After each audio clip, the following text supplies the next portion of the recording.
Alam namin ang iyong pagsisikap. Dama namin ang iyong mga sakripisyo. Kita namin ang pagharap mo sa bawat pagsubok. Kaya sa kabila ng mga hamon ng buhay, nandito kami para umalalay. Kasi katulad mo, gusto rin namin ang magandang bukas para sa kanya. Hatid namin ang dekalidad na edukasyon at makabagong pasilidad sa abot kayang halaga. Kaya huwag ka na mangamba. Sasamahan ka namin tuparin ang mga pangarap niya.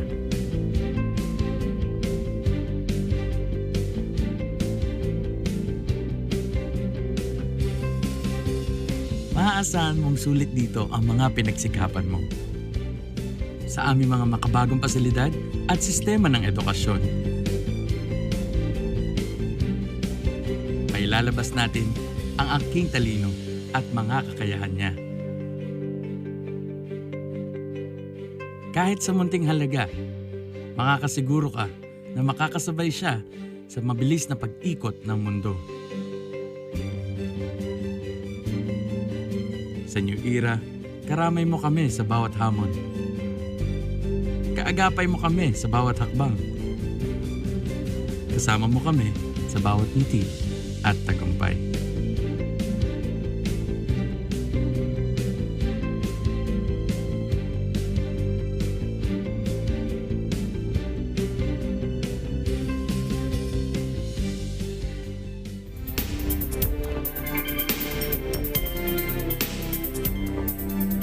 Good evening, I'm Alma Angeles and you're watching Eagle News International. On tonight's headlines.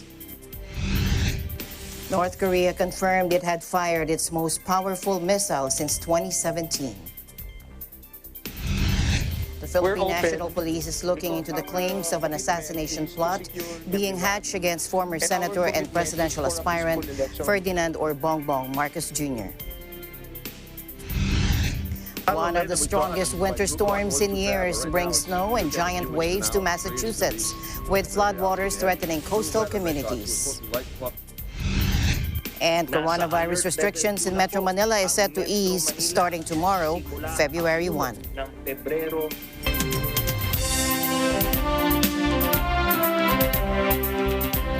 First in our news, North Korea confirmed today it had fired its most powerful missile since 2017, capping a month-long blitz of launches that has raised the specter of leader Kim Jong-un restarting its nuclear tests. Pyongyang conducted a record 7 weapons tests in January, the most ever in a calendar month, as it threatened to abandon a self-imposed moratorium on launching long-range and nuclear weapons, blaming U.S. hostile policy for forcing its hand.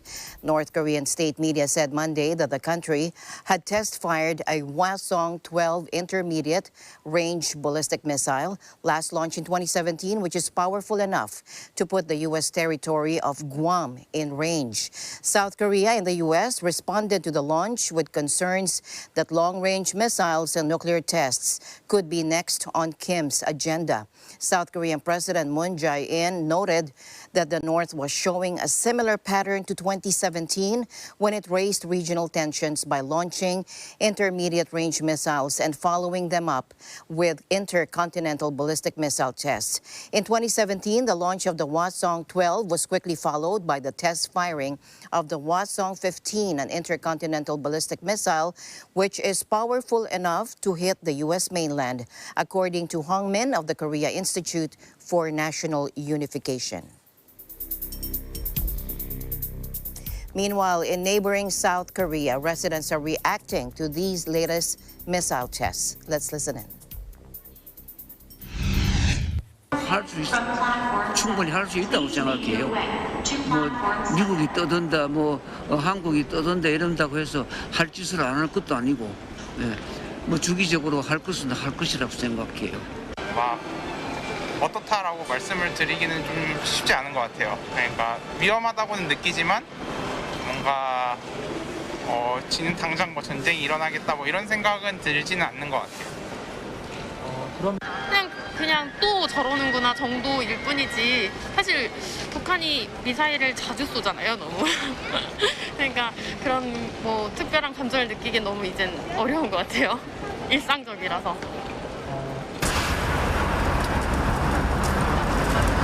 reaffirmed his goal to modernize the North Korean military last month, and the U.S. has imposed new sanctions in response to the tests.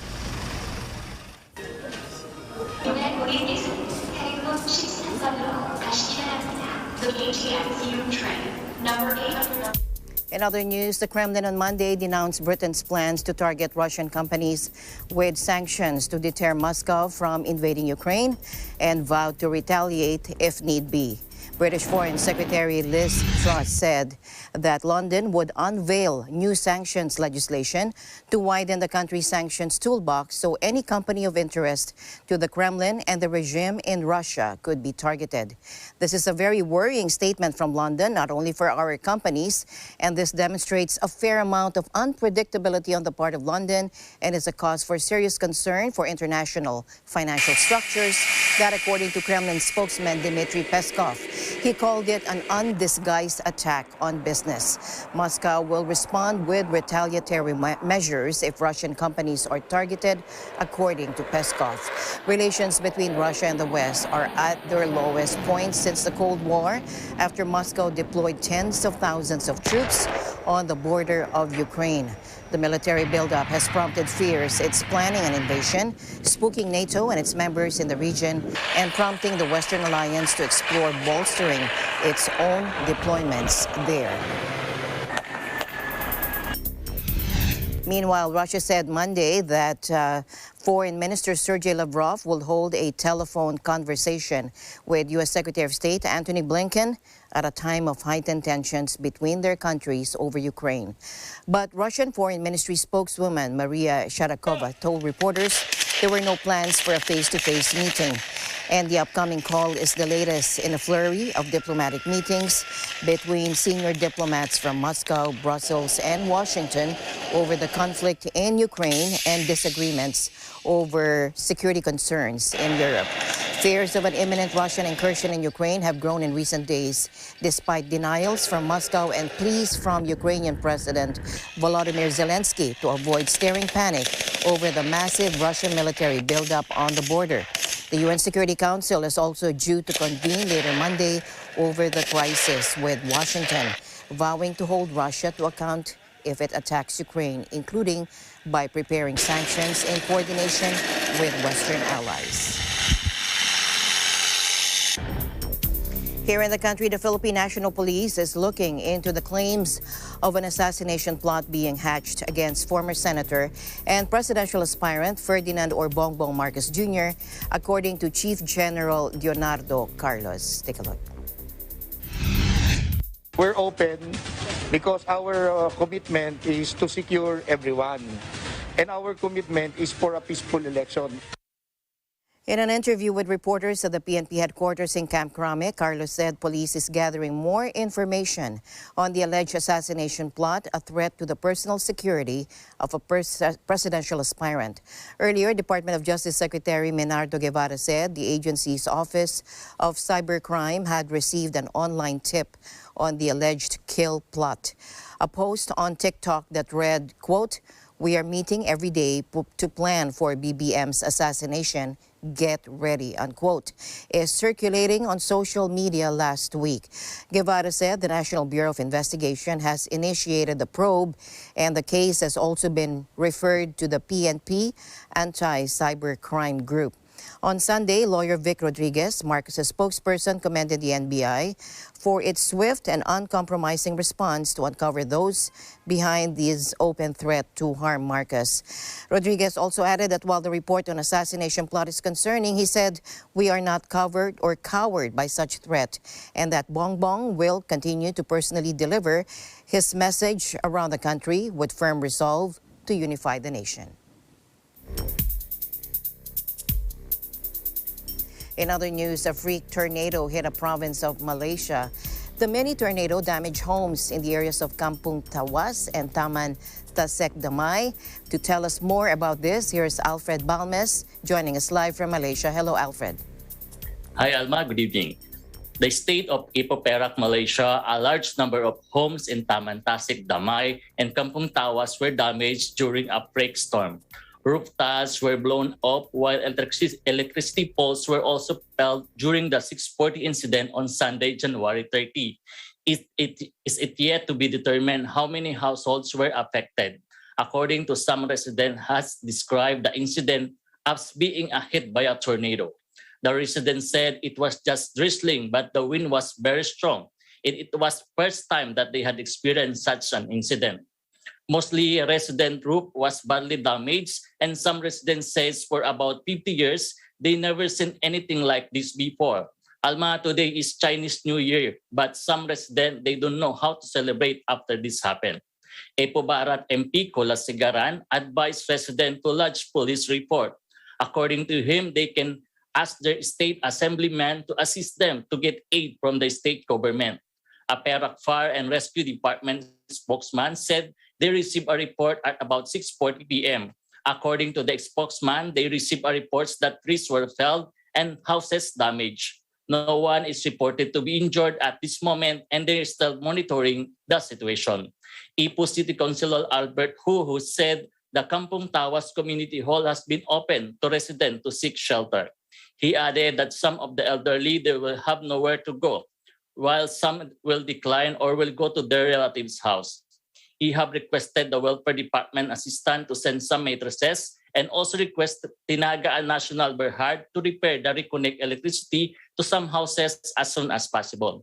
That will be the latest update in Malaysia, Alma. Thank you very much for that update, and looking forward for more updates as we follow this developing story. Thank you, Alfred. Yeah, live reporting from Kuala Lumpur, Malaysia. This is Alfred Balmes. We live in interesting times. And one of the strongest winter storms in years brings snow and giant waves to Massachusetts, with floodwaters threatening coastal communities. Much of the U.S. eastern state, which is under a blizzard warning, received over 18 inches of snow. Let's listen in. A little later than we thought. I mean, by 2 o'clock it wasn't too bad, but right now you're getting a few inches an hour, 3 inches at least, coming every hour. It's getting heavy. A little wetter than I thought too. It's supposed to be light and fluffy, but it's a little wet and heavy. What's the driving conditions been like? It's almost white out It's like here. almost zero visibility when you're driving.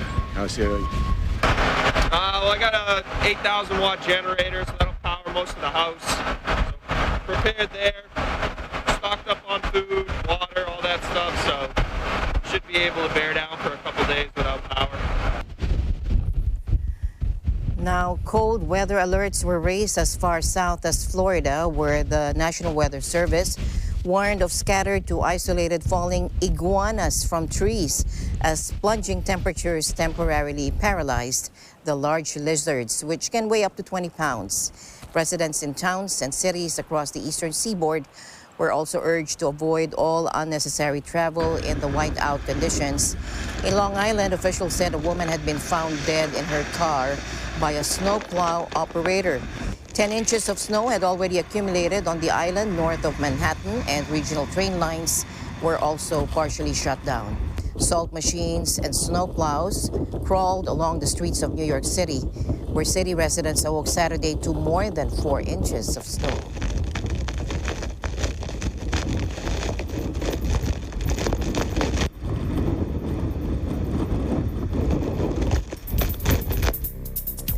However, in Times Square, tourists are braving the blizzard to take a couple of pictures as snow blankets the city. Take a look. In Times Square, it does feel magical yet freezing. The only time we like to go to Times Square is a fresh photo of snow.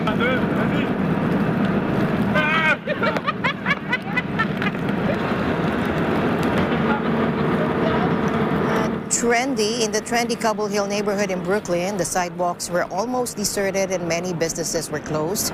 But the few who did brave the elements smiled as they wished each other happy snow day.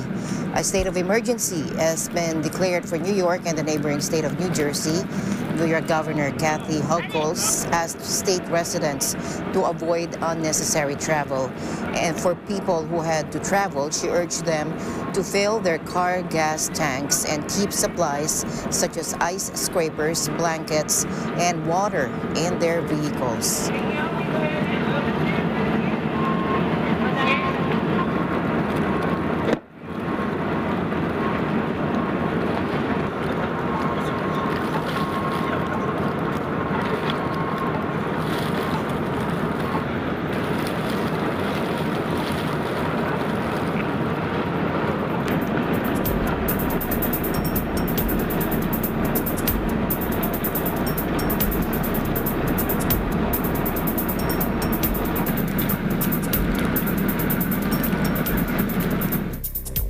Meanwhile, at least one person died, streets were flooded, and thousands were left without electricity as Storm Malik moved over Scandinavia this weekend. Take a look. Now, in central Denmark, a 78-year-old woman died after opening a stable door from the inside, which was then caught in the strong winds. Danish police said the woman was dragged out by the wind. As a result, she fell and sustained injuries, which led to her death. Meteorological services in Sweden and Denmark warned about high water levels and flooding and reported hurricane-force winds during the night. The 7.8-kilometer Øresund Bridge connecting Denmark and Sweden had to be closed for traffic Saturday evening and stayed shut until Sunday morning. Sweden's Transport Administration also advised against unnecessary travel during the weekend because of downed trees and objects blowing in the wind, and rescue services around Sweden and Denmark reported hundreds of emergency calls. In Malmö in southern Sweden, rescue services warned people to stay clear of the city's recognizable skyscraper turning torso as pieces of the building had come loose due to the strong winds and risked falling to the ground. Video from the scene also showed trees uprooted, construction crane tipped over, destroying a small shack as the counterweight slammed through the door or through the road. In southern and central Sweden, tens of thousands were left without electricity as the storm passed.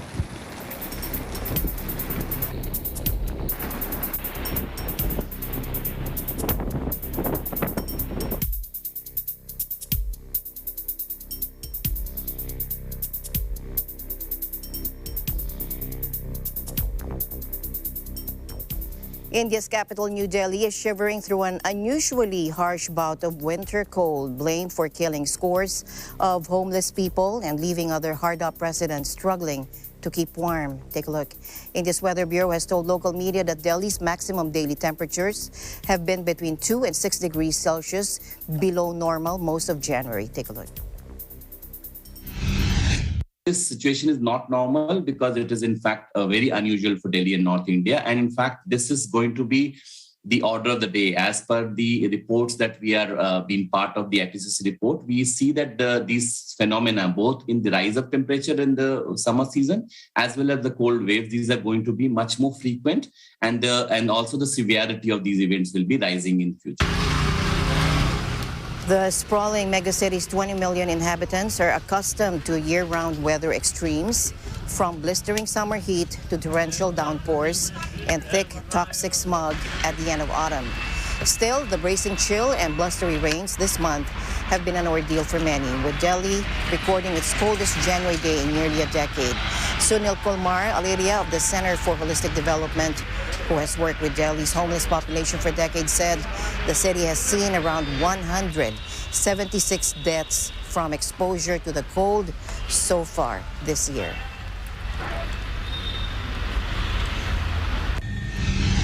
And torrential rains in Brazil, Sao Paulo state between Friday and Sunday left at least 18 people dead. The civil defense body said since last Friday, the turmoil caused by the bad weather caused 18 deaths, including 7 children. It left around 500 people without homes or displaced, according to the state government. After flying over affected areas, Governor How Doria announced he was releasing 15 million reals or $2.7 million to help the 10 most affected cities and 645 municipalities in Brazil's most populous state, home to 46 million people. A police station and viaduct in Franco da Rocha municipality were buried by a landslide. In Embu das Artes, a landslide killed a woman and her 2 children, aged 4 and 21.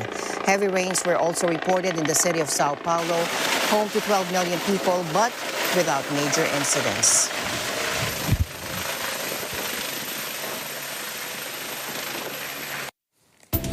The news continues here on Eagle News. We'll be right back.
Mula noon hanggang ngayon, gabay natin ang MTRCB Ratings sa matalino at responsableng panonood.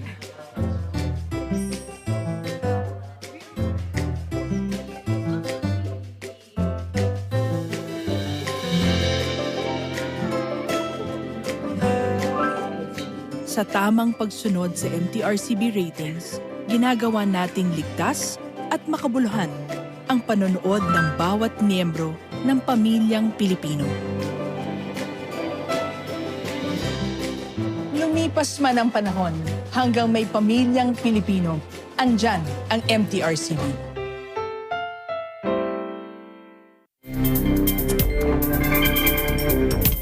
Welcome back. Coronavirus restrictions in Metro Manila and the NCR set to ease starting tomorrow, February 1. The capital region is set to revert to alert level 2 as the number of COVID cases decrease. Take a look.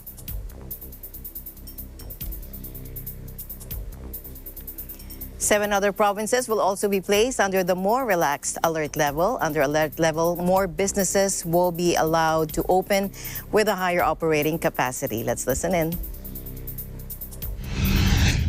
Nasa alert level 2 na po ang Metro Manila simula 1 ng Pebrero 2022. Kasama sa alert level 2 ang 7 pang mga probinsya.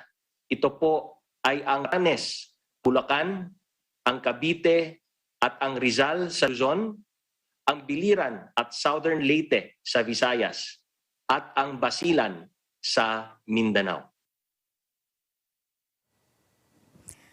The Philippines will also reopen to fully vaccinated tourists from most countries on February 10 and lift quarantine requirements. Presidential Advisor for Entrepreneurship, Joey Concepcion, welcomed the recent easing of COVID curbs in the country. Let's listen in. I think nakikita namin we're now starting to move on. Yun ang pinaka-importante. The signal is starting to move on, trying to look at how we can revive the economy. Nakita natin yung last quarter natin na 7.7 GDP, no, which is a good number. Dahil sa ginawa ng private sector ng early lockdown ng August 8 at yung high vaccination rates dito sa NCR, nakamit natin yung 7.7. Now, in this coming quarter, the first quarter, syempre, dapat tuloy-tuloy yan. Hindi lang pwedeng yung last quarter of last year lang maganda. Dapat itong first quarter of this year should have a good start. So hopefully, we can come close to 6%, hopefully, fingers crossed, or even better, no? Pero depende yan on how we are able to open up. At nakikita natin, yung Omicron, pabagsak na rin yung level of infection. Maski mataas nung the other weeks, the hospitals were never close to being threatened, no? Or hitting capacity. So yun ang kagandahan nitong Omicron. No? So alert level 2 is good news at hopefully we can move to alert level 1 by the end of February and eventually by March. There should, ang tingin ko dito, eventually we can remove all these alert levels, no? And just come up with a protocol or basic minimum health standard protocol, no, moving forward. Pero we're seeing that this alert level 1 is even possible towards the end of February, March. So as we heard there, Presidential Advisor for Entrepreneurship, Joey Concepcion, said that the country may move out from the alert level system around March or April this year as part of its exit plan from the pandemic. Concepcion also said the private sector will be coming up with a plan to ensure the safe reopening of the economy despite the ongoing pandemic. Let's listen in. Hopefully, we can move to alert level 1 by the end of February and eventually by March. There should, ang tingin ko dito, eventually we can remove all these alert levels, no, and just come up with a protocol or basic minimum health standard protocol, no, moving forward. Pero we're seeing that this alert level 1 is even possible towards the end of February, March. No? Alert level 2, syempre tataas yung capacity dito sa mga pwedeng pumasok sa restaurants. May mga ibang pwede nang magbukas, no, under alert level 2. Under alert level, bawal pa rin yata dito ang mga concerts at iba pa. Pero once we move to alert level 1, then we can open all of these things up, no? So more businesses will open. Ang kagandahan dito yung tourism na medyo was closed for the last 22 months. Malaking bagay yan. Thailand has already adopted no quarantine, so kasama na rin tayo dyan. So I expect the tourism sector to really start to pick up. And it's good timing kasi dito sa yung bagyo na tinamaan yung Visayas at parte ng Mindanao, mabubuhay ulit dito ang tourism. No? Maraming gustong pumasok dito, especially as we come close to March, no? Summer period na yan, maraming turista pwedeng pumasok dito sa mga different islands natin. So that will open up and that will help many of our micro and small entrepreneurs na halos kapit sila sa buong ecosystem ng tourism. Maski yung mga malaking hotels na bound sa utang, at least mabubuhay ulit sila. So masaya na, they're happy now. Pero syempre, yung ibang hotel are being challenged kasi mawawala yung quarantine facility nila, no? Ginagamit pang quarantine. But I was telling them that this is just a transition. Eventually, we will now see businessmen wanting to come here to invest, turista. So that will help. No, that will greatly help.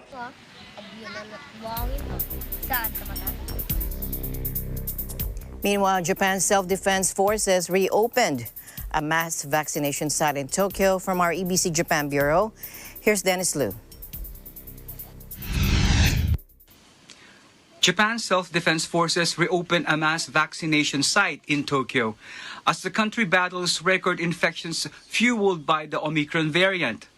The number of new cases has recently topped 80,000 nationwide, while the number of people who have received third vaccination remains low at less than 3%. First, let's listen to this. あるめっちゃある。毎日感染者数調べてネットで見てるから。そう多いよね。感染力が高いと聞いているので、ちょっとすぐかかってしまう恐れがあるというので、ちょっと3回目が早くできたので非常に安心してます。3回目接種をすることで感染率、それから入院率、重症化率、やはり低下させることが一定の割合でできると考えていますので、私たちも3回目接種を希望される方に安全に提供できる体制を整えることで少しでも感染を抑えるための役割を担えればというふうに考えています。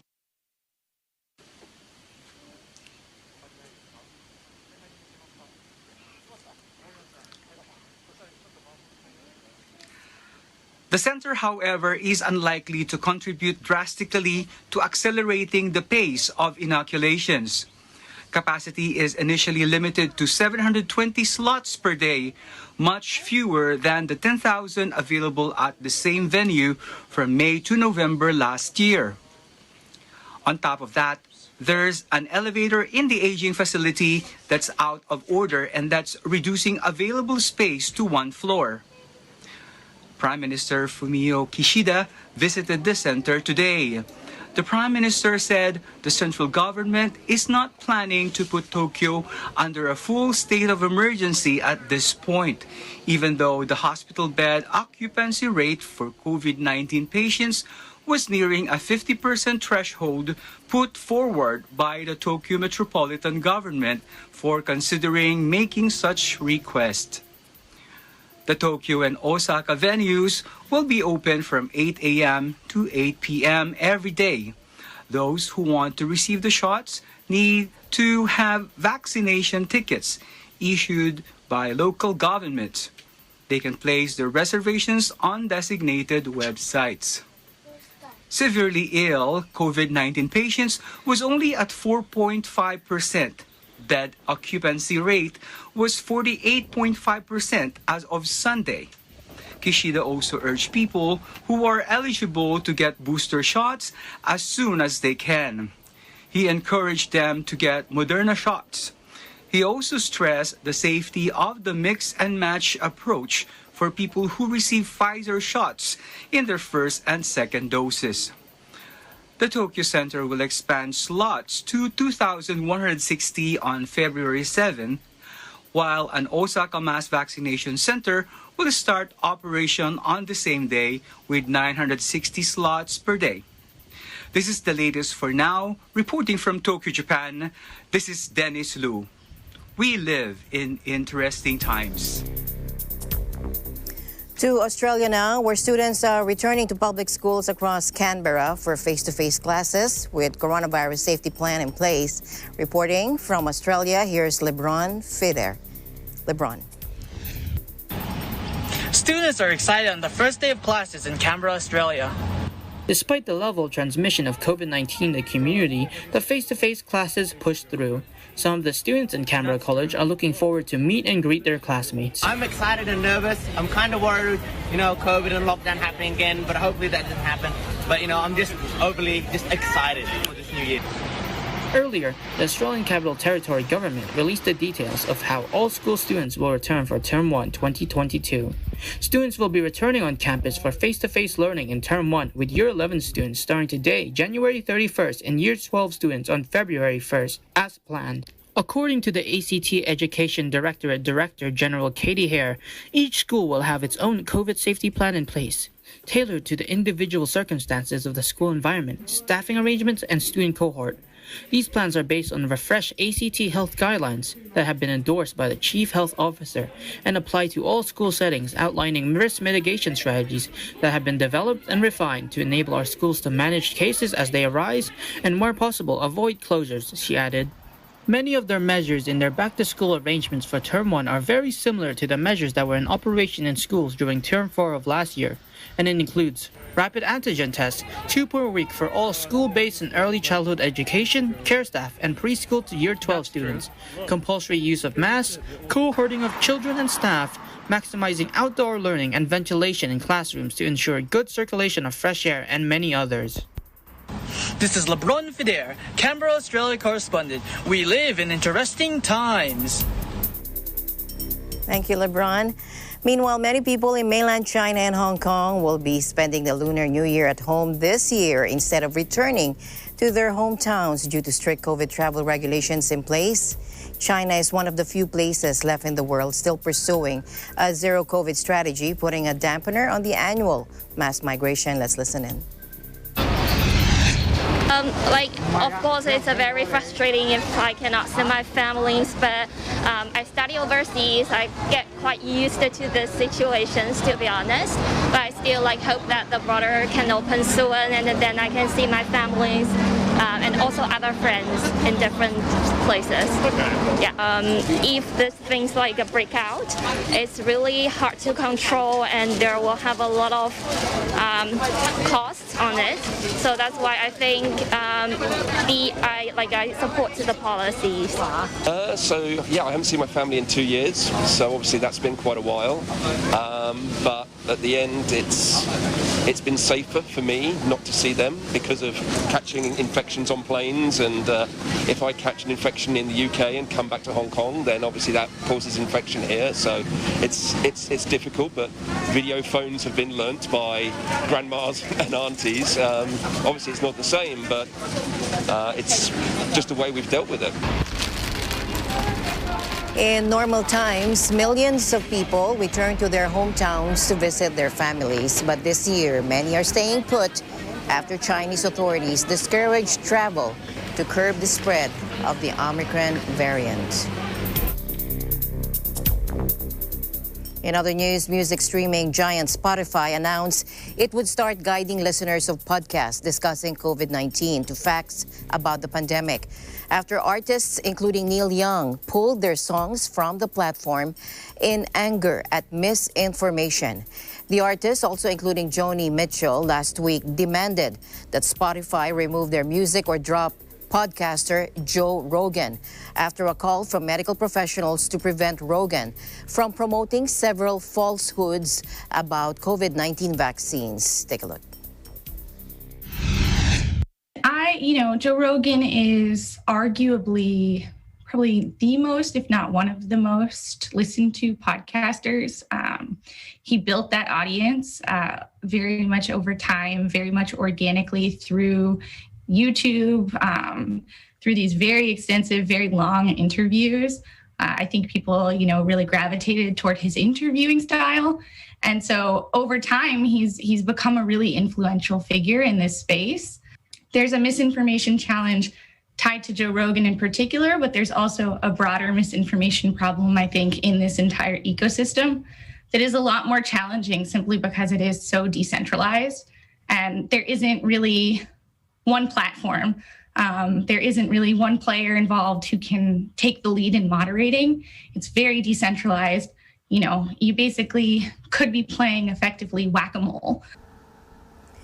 Joe Rogan, 54, has discouraged vaccination in young people and promoted the off-label use of the parasitic drug ivermectin to treat the virus. He also cited two persons in particular, during which he interviewed a cardiologist and a virologist who had worked on mRNA technology, the same method used to make several COVID vaccines. Rogan said they have an opinion that's different from the mainstream narrative, and I wanted to hear what their opinion is. Rather than spreading misinformation, Rogan insisted he was interested in telling the truth. He said that he's interested in finding out what the truth is and interested in having interesting conversations with people that have differing opinions. The Duke and Duchess of Sussex have also flagged concerns over misinformation on Spotify, but reiterated their commitment to continue using it to publish their content. Now back here in the country, a total of 117,027 minors aged 12 to 17 years old have been fully vaccinated in Manila against the dreaded coronavirus disease or COVID-19. As of Sunday, 254,287 Pfizer COVID-19 vaccine doses have been administered to this age group. The capital city is now preparing for the vaccination of 5 to 11-year-olds with the initial rollout in select venues set this coming Friday.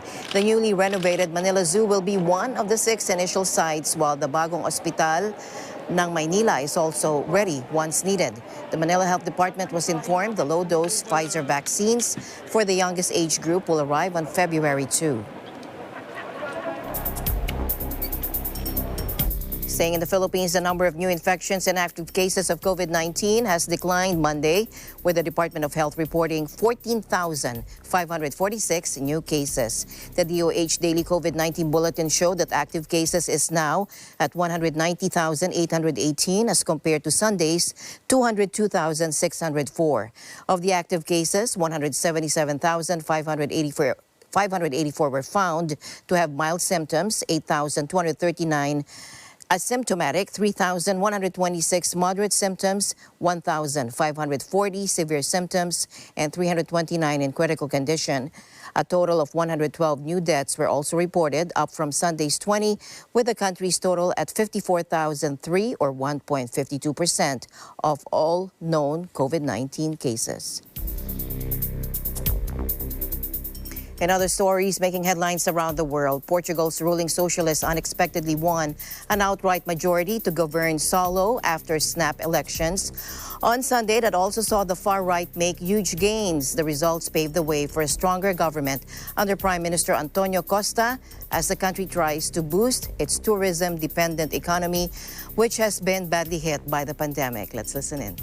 Com muita emoção que assumo esta responsabilidade que os portugueses hoje me confiaram.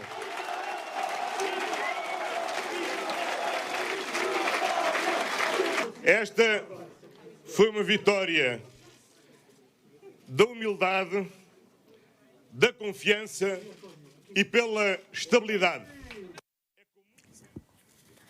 Costa, 60, had previously relied on two far-left parties to underpin his minority socialist government since 2015. The socialists took 117 seats in the 230-seat parliament, up from 108 in the outgoing assembly. Despite predictions of a tight race, the main opposition center-right PSD party landed 71 seats. Meanwhile, Portugal recorded its strongest economic growth in more than 3 decades last year, official data showed today, boosting socialist Prime Minister Antonio Costa's credentials after his weekend election triumph. The economy expanded by 4.9% as it bounced back from the COVID-19 crisis, lifted by high domestic demand as consumer spending and investments recovered, according to the INE, National Statistics Institute. It was the Eurozone nation's strongest growth since 1990, and it beat the government's forecast of 4.6%.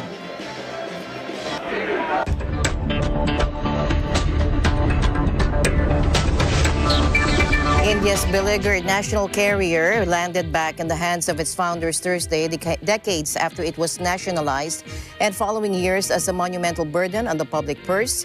Tata, a sprawling family-owned conglomerate with interest ranging from tea to software, is back in charge of Air India after concluding the 180 billion rupee or $2.4 billion deal. Take a look.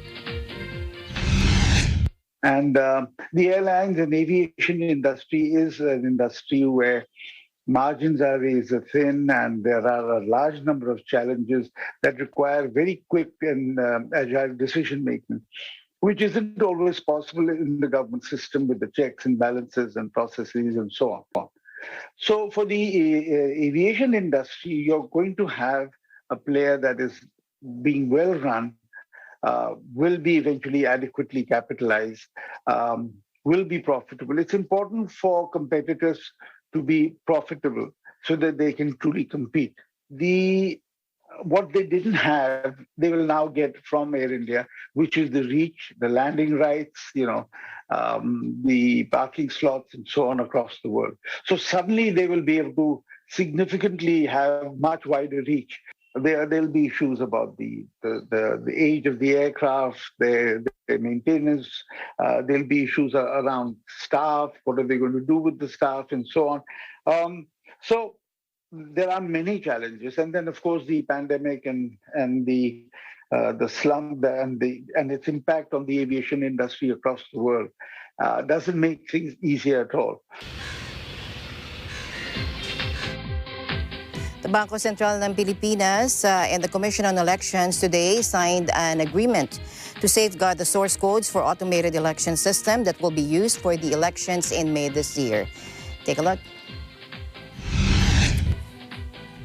BSP guarantees that the vote assigned to COMELEC is secured by a series of metal locks and combination codes, and the keys to the metal locks as well as the combination codes are under the sole custody of COMELEC officials to ensure that the source code will not be tampered by anyone and will remain unaltered, thus preserving the legitimacy of the elections. Itong escrow agreement namin with the Bangko Sentral ng Pilipinas is to ensure na wala nang galawan doon sa source code, meaning yung instruction sa makina, sa ating mga ibang system, wala nang galawan. So, it only prove na hindi na ma-hack yung source code na sinasabi-sabi nila. Na i-hack nila yung source code, papalitan nila yung sistema, merong intervention, etc. etc. So, sa ating mga kababayan, so this is an assurance talaga na, kagaya na sinabi ni Marlon, wala nang galawan, wala nang dagdag, walang bawas. Hindi katulad dati ng manual, may mga dagdag bawas na allegation. But here, the system is intact, secured, and it is deposited to the BSP and not COMELEC or kahit sinong mga grupo or agency dyan.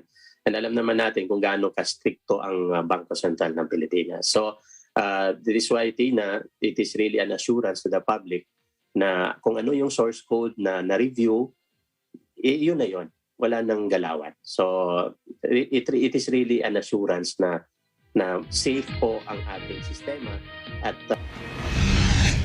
Meanwhile, the Eurozone economy posted robust growth last year, according to official data today, but fallout from the Omicron variant and an energy crunch have raised doubts about the bloc's ability to sustain the pace.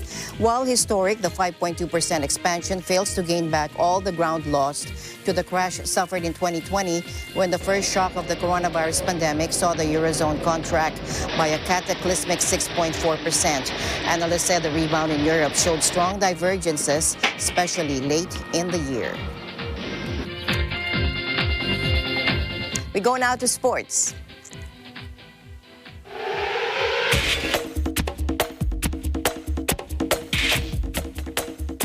Rafael Nadal says between Roger Federer and Novak Djokovic and himself, the three of them understand rivalry in a positive way after the Spaniard surpassed them to become the greatest of all time of Grand Slam tennis in an Australian Open final on Sunday. Let's take a look.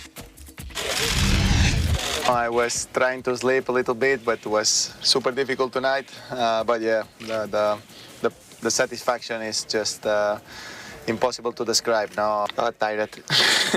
We understood the rivalry in a positive way during all our careers, and yeah, I received plenty of messages. The most unexpected, without a doubt. 35-year-old Spaniard roared back from 2 sets down to defeat Russian second seed Daniel Medvedev on Sunday in the final in Melbourne in what he called the biggest comeback of his career. Having suffered a foot injury last year, which left him wondering if he would even play again, Nadal's stunning victory propelled him into the history books and left Federer and Djokovic trailing on 20 major crowns. And a robot coffee maker serves customers at a waiting area within the closed-loop bubble at Tai Si Cheng train station as a preventive measure against COVID-19 ahead of the Beijing 2022 Winter Olympic Games. Now, the Beijing Olympics are taking place in a strict closed loop with 60,000 competitors, journalists, and the Chinese workforce looking after them cut off from local people and tested for COVID-19 every day. Anyone entering the bubble must be fully vaccinated or they face a 21-day quarantine when they arrive in China, and everyone inside must wear face masks at all times, apart from the athletes when they actually compete.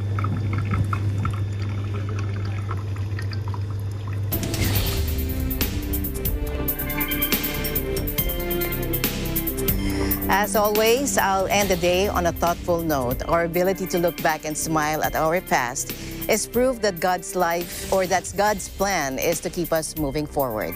This has been Eagle News International. I'm Alma Angeles. Stay alert and stay informed because we live in interesting times. Good night.